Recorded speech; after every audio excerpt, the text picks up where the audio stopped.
20 minutes into our discussion of the NHL and Players Association. We've discussed um, the root causes of the problem, talked about the culture of the NHL, the history, the Players Union, and so then we're talking about the different alternatives or the BATNAs that the NHL and the Players Association has.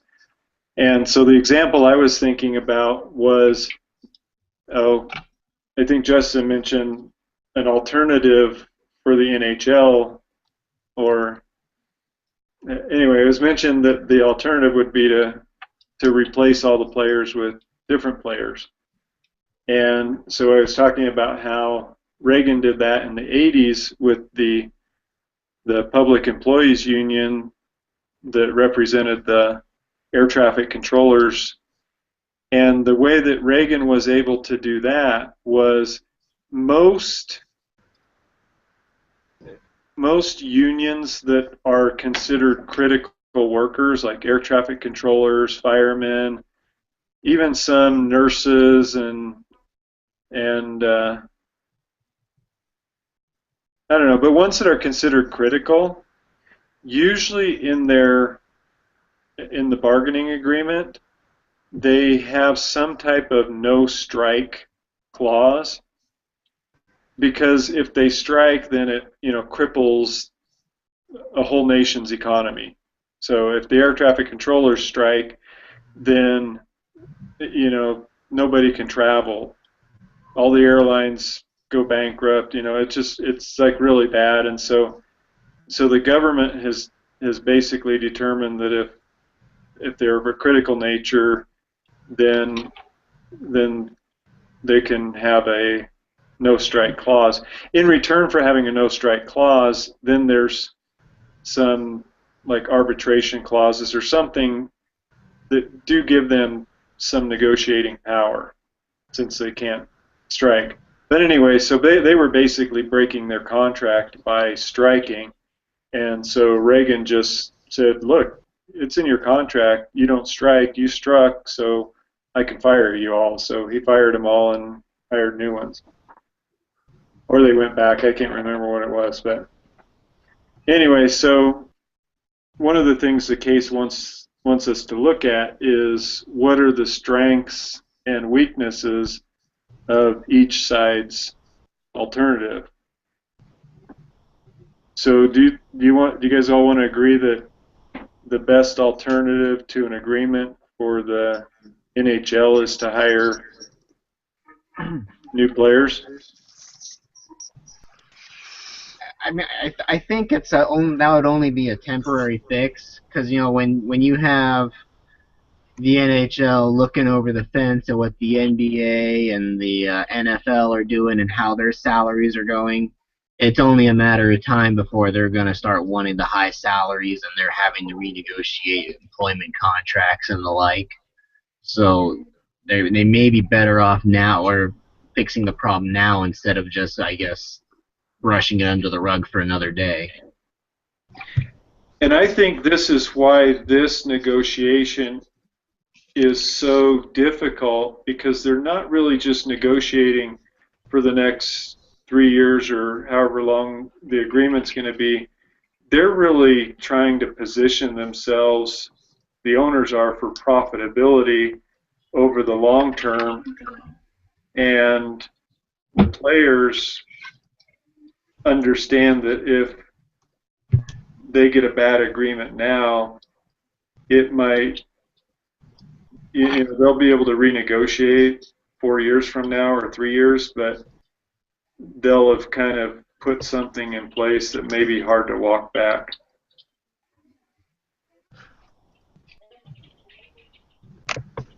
Yeah, I could see that. So one of the cons then to hiring replacement players would be that might only work temporarily.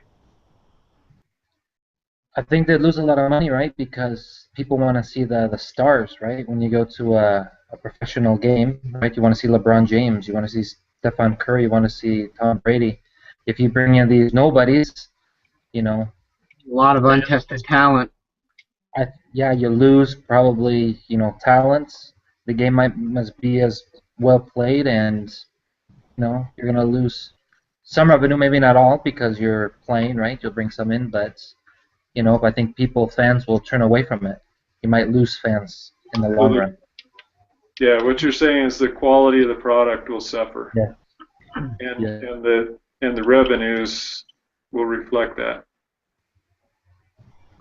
I think, like for a long-term fix, I think they should, bring in like more, lawyers and everybody, like not just the people that are on the top, but have everybody aware of what's going on, anywhere from like the players to everybody that's in charge of the decisions. Say, hey, this is what we're trying to, uh, agree on, and you guys aren't agreeing, so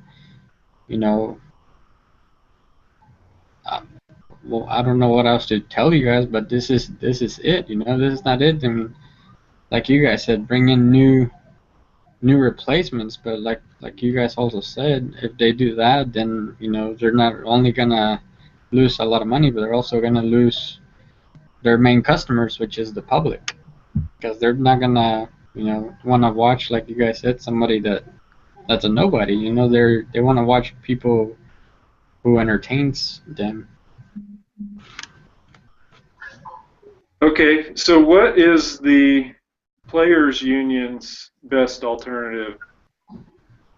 I would say to accept the 41 or 42 million?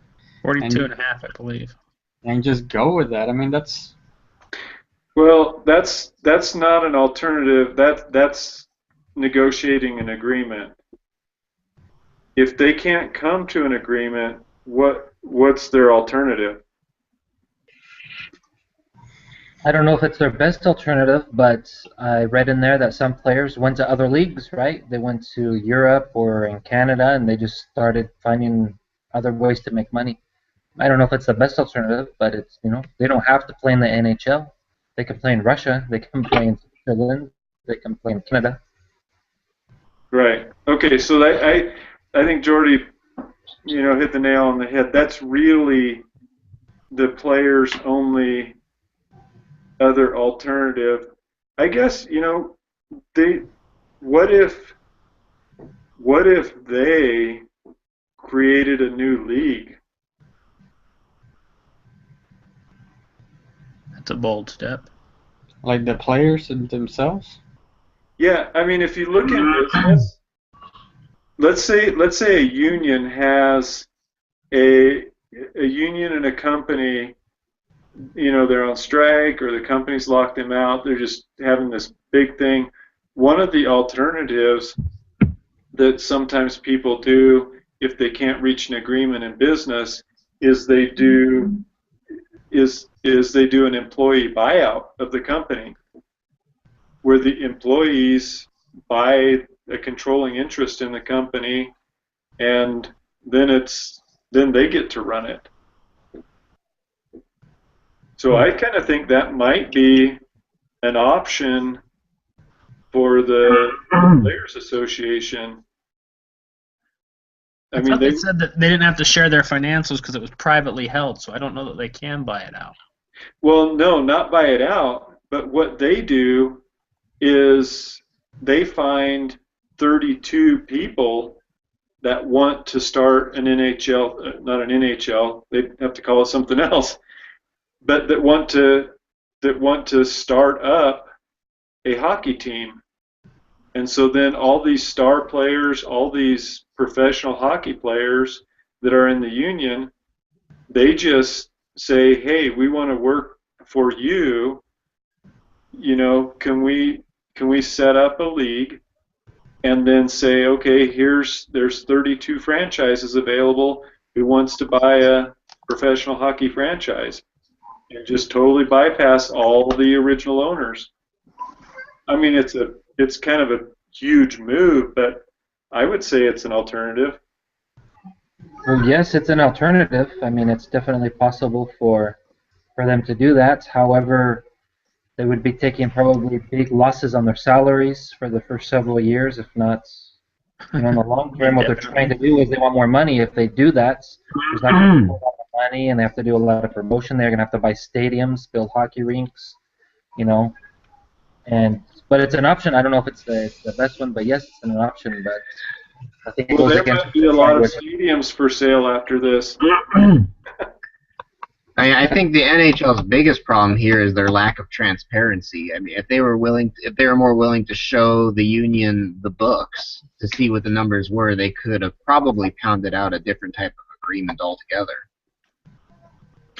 Of all the case studies that I've seen and studied along these lines, that's typically the consensus that's reached. The best way to negotiate in good faith with a union is to open the books and have the both parties sit down and look at the numbers and have them come up with solutions.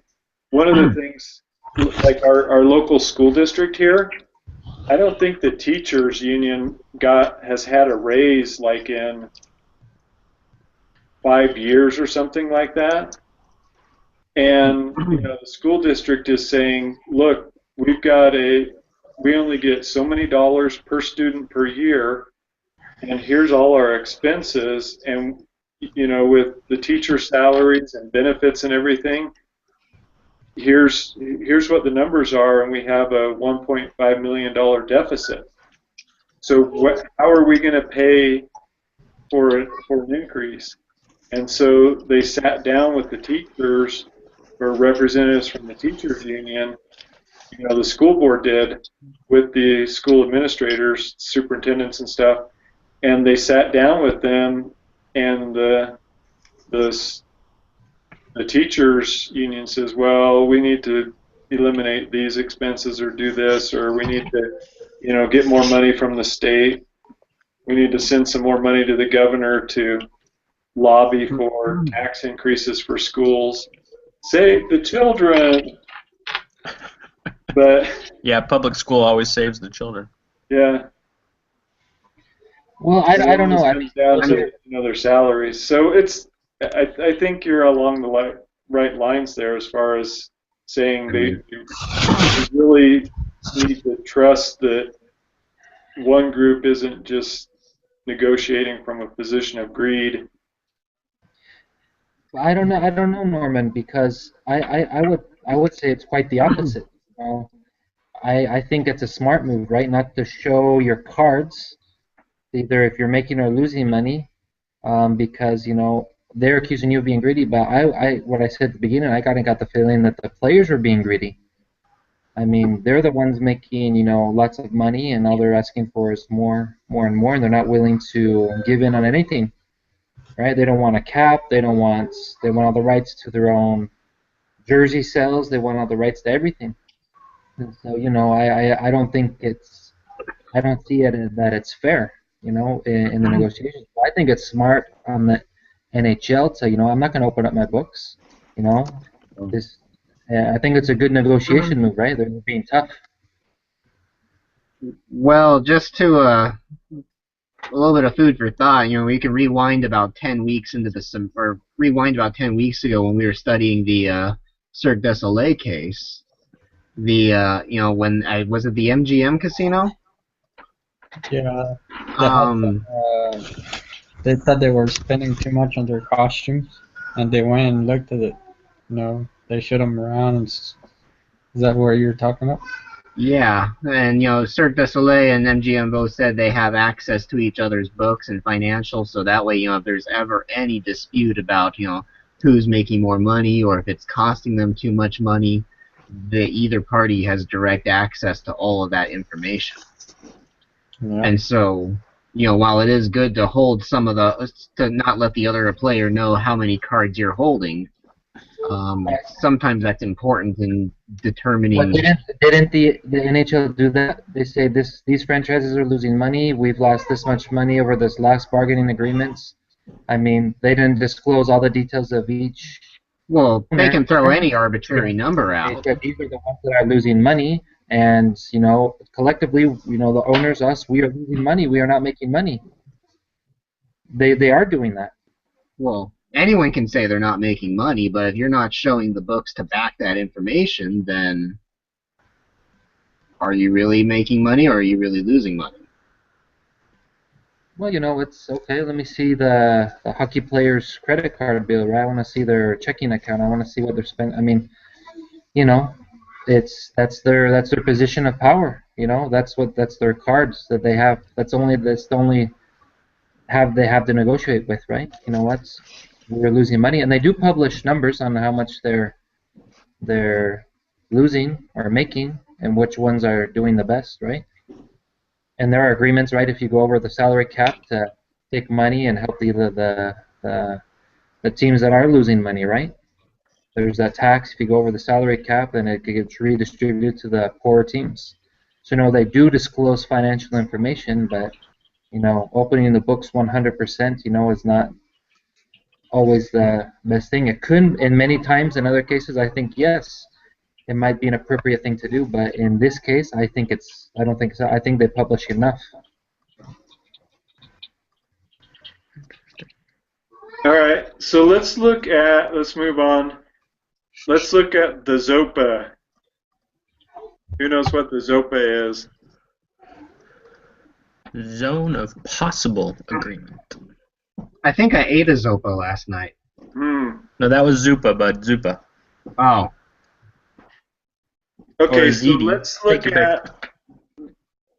I think there's going to be zones of possible agreement on like every point in the contract, but let's just use the salary cap as an example of that.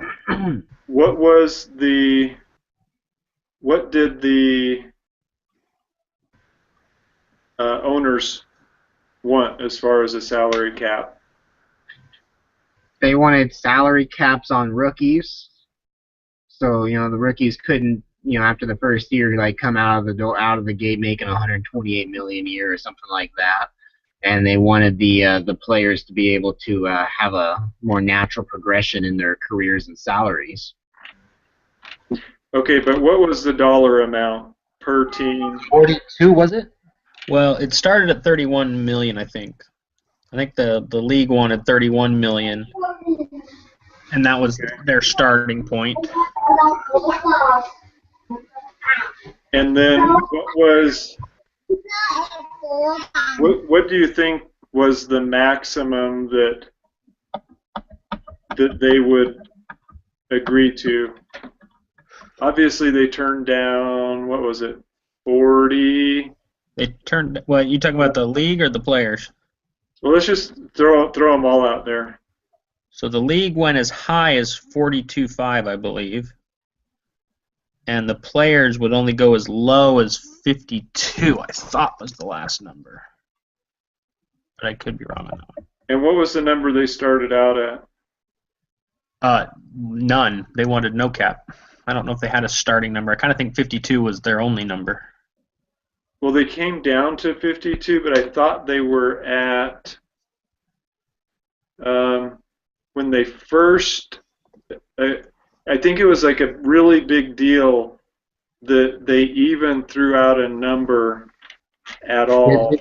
It says that when the league offered the 42 salary cap, the union counter-offered with a 49 million salary cap. Okay, so that was their first. Yeah, well, they threw out 49 million after they rejected the take it or leave it. So, does the number really come into play? I don't know. I'm just It trying says to. here that the union initially proposed a 52 million cap. The league came back and said 42.5, take it or leave it. And technically, they missed the cutoff time, and the union came back and said, well, we'll go 49. but the league could care less because they'd already missed to take it or leave it at that point. Right, and that's what ended the season, halfway through the season. All right, so that gives us kind of a range or a zone. So let's ask this question. One of the things I think when you look at a negotiation is you say, okay, well, here's what the other side threw out. And so what I think you have to be able to do, and they mentioned, I think in the case or in the negotiation explanation thing, is you have to be able to successfully get to an agreement. You have to be able to tell with some level of accuracy what the other side's zone of possible agreement is. So if the NHL is looking at the Players Association zone being 49 to 52 million, they have to say, will it really go lower than 49? What would they agree to, or what is their walk-away point? Because I think the players probably had that at some point. What do you guys think it was? Do you think it was 40? Do you think it was 5? I think I'm misunderstanding your question. You're saying what would the players truly be willing to accept? Yeah, if you're the NHL and you're trying to figure out at what point does the Players Association walk away and say we're not going to reach an agreement? Is it a salary cap of 45, 44, 43? You know, I would imagine in that range, Norman. I think you're right. You know, they offer 49, hoping that they'll bring their offer from 42 and a half to maybe 44, 45. So I think, you know, they're probably hoping for 45, 46 would be my guess. Because I think the thing that we're trying to get from this is if you can accurately guess what their range is, and if their range has any overlap at all with your range, you're going to be able to reach an agreement. Now, do you guys think those ranges might change throughout negotiations? Absolutely. What are some of the factors that would cause those ranges to fluctuate? Losing 1.6 billion in revenue over the course of a year. Okay, so that would be the NHL. What about the players? I think it goes for the players as well. That's their paycheck. Yeah, so the longer they go without a paycheck, the more willing they might be to relax their range for the salary cap. Yeah, because jumping to a European league, I guarantee you they're not getting paid no $2 million a season in European leagues. So, but paid. Yeah, I think it really comes down to both sides. I mean, you basically have to say it. Both sides have to take a beating. That's how you come to some zone of agreement. Is both sides have to concede something, because when you start out, you're too polar. One's too far one way, one's too far the other way, and unless you're willing to start to shift towards one another, there is no zone. You have to create the zone, I think. When you said take a beating, what came to my mind was, okay, you got to take a loss. The owners have to take a loss to get what they want short term to get what they want long term. And the same thing with the players. The players have to give up that income in order to get what they want, which is, greater potential for income in the future. If you guys look at the season on page 16, in 2003 and 2004, were they already making 44 million though? So is that why they were trying to get it to the mid 40s to stay within what they were already making? Yeah, but I think that's why the NHL was trying to go down, is because they were losing money when the teams were at 44 million. They're trying to come down to get back in budget, and by the same token, the players don't want to take a pay cut. Well, at least not the team cap. It seemed like they were all willing to take a pay cut, independently, but they weren't necessarily willing to give up the opportunity for the teams to have their own revenue stream to determine who they want to play for them.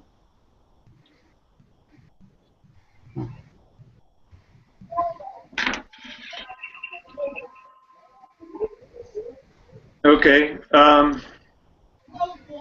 I think another part of negotiation is, facing reality. I mean, let's face it. How popular is hockey outside of Canada? I mean, the Coyote Stadium that was built out here in Phoenix, didn't it get shut down? Does anyone remember? I can't say I knew there was one. Oh, I remember there being plans for it, and then I don't think it ever happened.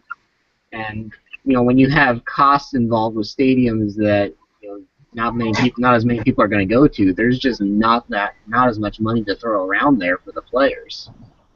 So you think it's a bad idea to keep a giant ring of frozen ice in Arizona? Strictly from a financial perspective. Not enough Freon. Okay, so sticking on this zone of possible agreement, we can see the influences that can make it fluctuate based on the realities of the situation.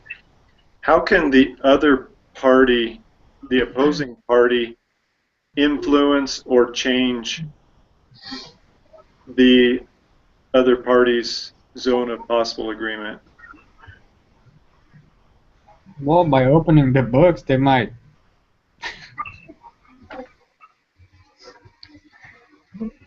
Well, Yeah, I agree.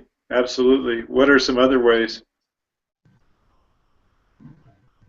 just talking about it, I think you got it right when you said each side needs to figure out what they have in common, right? Where's that middle ground where they can negotiate and actually settle?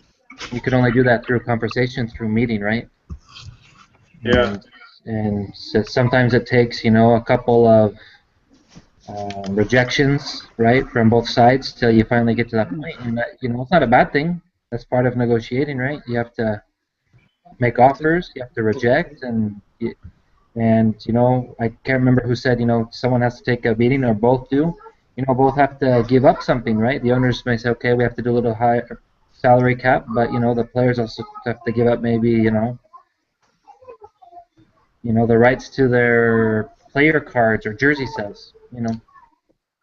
Well, I think the book, in reading that influencer book, I think one of the important keynotes is you really need to acknowledge and accept the other party's situation. I mean, the owners are saying, "Hey, you guys are overpaid, tough cookies," and the players are saying, "Hey, you're robbing us blind." When in actuality, if both of them just accepted, look, we know that you guys are generating a large portion of our revenue. We respect that coming from the owners. And the players need to say, look, we understand that you have costs and expenses that we may not fully understand. And as soon as they start accepting one another's positions, then everybody seems to get a little less defensive of that position.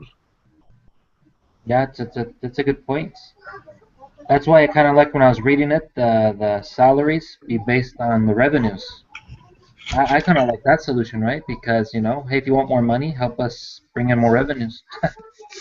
One more thing too, like to add to clarity, like on one side, yeah, the NHL can open the books, but then also the NHL can say, look, 10 years ago, if your parents played hockey, you guys are making 3 times more that in less than in less than 10 years. You guys are making 3 times more than your parents if they played hockey. So in order for us to continue to be successful, you guys have to be able to realize what you guys are really getting paid, and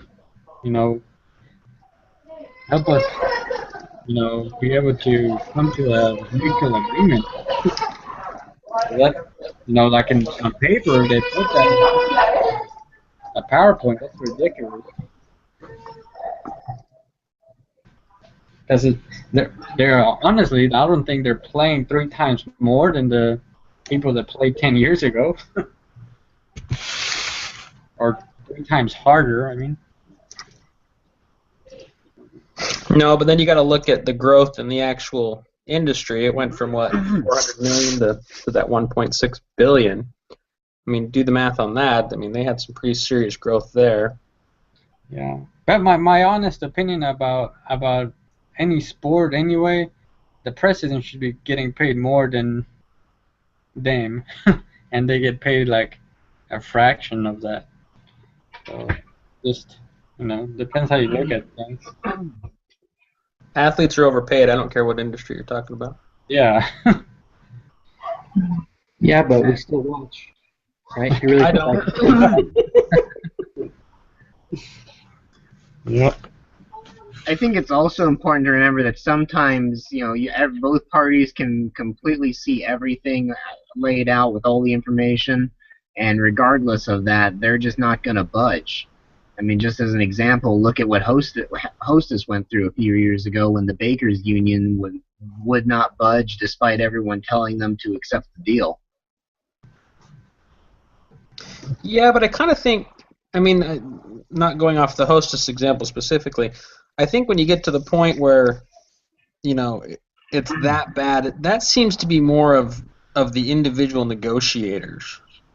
It's kind of like even in this case study, some of the players, now they only quoted 2, we don't know exactly how many players, but a lot of them were willing to accept other opportunities, but it's almost like the two sides were so busy fighting. I mean, they prepared for this war for, what, a decade? I mean, it's like, I'm going to hate you for the next 10 years until I can sit down and beat you up, only to never actually end up with a discussion on either side. I think that's why when they called the secret meeting and they didn't even invite the two lead guys, they were trying to find a solution to take that personal pride and that personal emotion out of the negotiation. The thing that I found with unions, and it kind of goes to just the way that unions are structured, one of the things that, like with players' unions and things, I think one way you can kind of get an inroad if you're an owner or an owner's group, a league or whatever, is unions will typically sell future members down the road. Because the guys that are in there and making the money, they want theirs. And guess who gets to vote? Them. So if you can if you can structure a deal so that the players that are in there and going to be voting on this contract get what they want, but then you say, okay, so all new players after this time period get less, or they're subject to a salary cap or whatever. A lot of times, especially if there's a lockout and the players want to get back to making their millions of dollars, they'll sell out the future hockey players for what they want. So you can kind of influence, in these types of cases, you can kind of influence and play on their greed, give them what they want, but get what you want for the future, because the union is kind of selfish for their own interests, and they'll give up, the future people that they really don't know yet. So they could even agree on give us 52 million and the rookies don't pay him anything for the first year, huh? Well, maybe not that extreme. Let them Hey prove guys, themselves. I got to step out for 1 minute. I'll be right back. Okay. Yeah. And I'll give you an example of that. In California, there's a huge public kind of outcry about public employees, school teachers, firefighters, and people that work for colleges, people that work for cities, and work about the pensions they've been promised, because the unions just contribute to the politicians, so the politicians get in there, so they vote the unions, just incredibly good benefits and pensions and everything, stuff that the public sector doesn't get. So the public sector who pays the taxes is getting a little annoyed at that, and so they've been pushing for pension reform. So the way that they were able to get pension reform was to get the unions to agree to two separate levels. So when they did the Pension Reform Act, I think in 2010, I think may have been later than that, 2013, what they did is they said, okay, all new hires, you get X amount percentage at 60, whereas all the people that are in here that have been promised retirement 2% or a certain percentage of your salary at 55, because school teachers, they were retiring at 55 and getting 80% of their salary or whatever. So what the unions did is they agreed that, okay, everybody hired after this Pension Reform Act, they can't retire until they're 60, so that's going to reduce the pension liability. So it's definitely a tool that can be used when you're in this type of negotiation. Yeah. All right, last couple of questions here.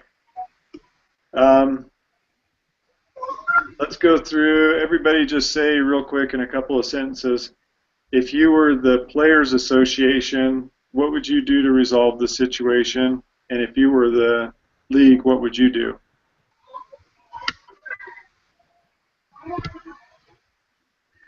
That's really hard to consider since I just really don't like sports. From the players' standpoint, they need to come to some type of agreement before they have to make their next mortgage payment. So, they gotta consider, what exactly do they need to live and how they want their salary to grow, and then present an offer from there. Usually probably overinflated so to compensate for counter offers and the like. But as the league itself, the league needs to determine, are these players valuable enough to keep the business going as is, or do they need to restructure and find a new way of paying the players outside of a union? Or if they're going to work within the union, how much is the union willing to take so they can keep the games going? All right, Jordy, what do you think? Well, if I'm with the players, of course, I'm going to hold out as long as I can for as much money as I can. I mean, that's what's, I would do as the Players Association. On the same hand, I also have to, make sure that that they're sustainable, right? That the owners are sustainable, so I can still have a job. So if I'm the players, I have to hold out as long as I can, but you have to pay your bills, and the owners, they have to. I think they meet somewhere in the middle. I think that's what's going to happen. I don't know what happened, what the actual contract is. I think they agreed to a salary cap somewhere in the middle.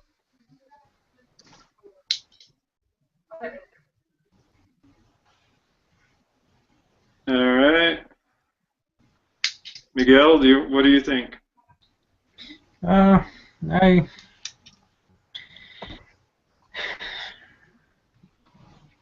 no, I think on the players side, I think they should like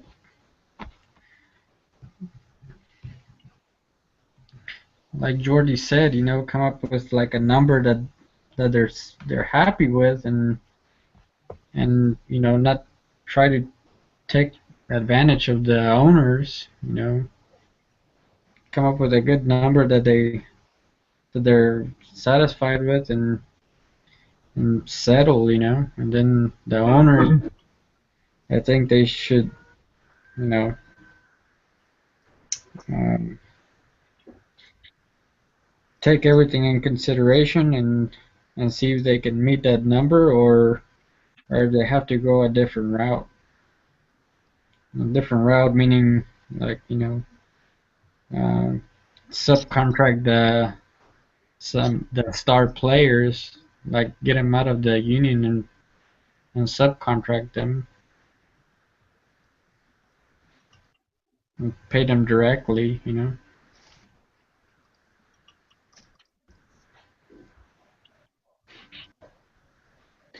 Yeah, I don't know. I think that's a little bit of a risky strategy to cross the picket line, and because nobody wants to be the first to do it, but nobody wants to be the last. Yeah. But okay, well, let's wrap this up. Let me give you the rest of the story. So here's, if you don't want to know what happened, you can tune out and do your report or whatever you want to do. But it says to go ahead and share what happened. So spoiler alert. All right, so here's what happened. They went through the end of the season, and talks broke off. They didn't meet for a few months, and then they decided, well, we better start meeting again because the next season's going to be coming around pretty soon. So they started meeting again and ended up agreeing to a salary cap that was 54% of revenue. And so obviously when we're reading the case, it was 75%. So that kind of looks like a big win for the owners. But the players also got, in addition to a salary cap, a salary floor. So basically a minimum wage for the basic players.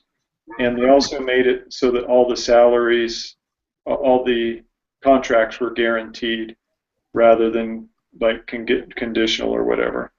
The other part of it was that there was revenue sharing from the top 10 grossing teams. They shared revenue with the bottom 15, and that was just to help competitive parity, so that, because what would typically happen is the teams that weren't making a lot of money didn't have a lot of money to spend on free agents, and so they couldn't get very good players. They were in small markets. Maybe the TV revenues weren't as good in those markets and that type of thing.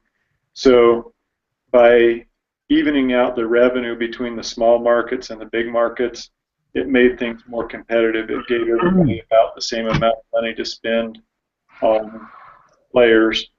So they ended up reaching a deal. That deal, July 21st, 87% of the players voted for it. The lockout lasted 310 days, wiped out the season, and a poll in Canada placed the blame on the players. 52% of the people in the poll blamed the players, and only 21% of the people blamed the NHL. Some of the effects of it was a group sued to free the Stanley Cup, because originally Lord Stanley said the cup was a challenge cup open to the best amateur hockey team in Canada, and only since 1926 has it been exclusively competed for by NHL teams. But the suit made it so that the Stanley Cup could be awarded to another team in another hockey league, based on the original deed of Lord Stanley. So that was kind of a little shake-up for that, but it's still being given to the winner of the NHL finals. The other thing was that the main guy in the negotiation, Bob Goodenow, he was seen as the biggest villain because of his hardline stance against a salary cap. And he resigned 5 days after the agreement was ratified amid criticism from many of his constituents. And he was replaced by Ted Saskin, who was part of the negotiation too. But this lockout did help franchises better manage their finances and increase their value. So anyway, that's what happened. Interesting. Any final thoughts from anybody?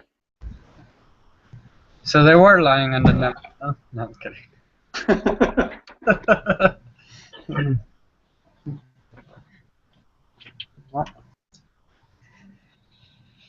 Yeah. All right, I'm going to stop the broadcast.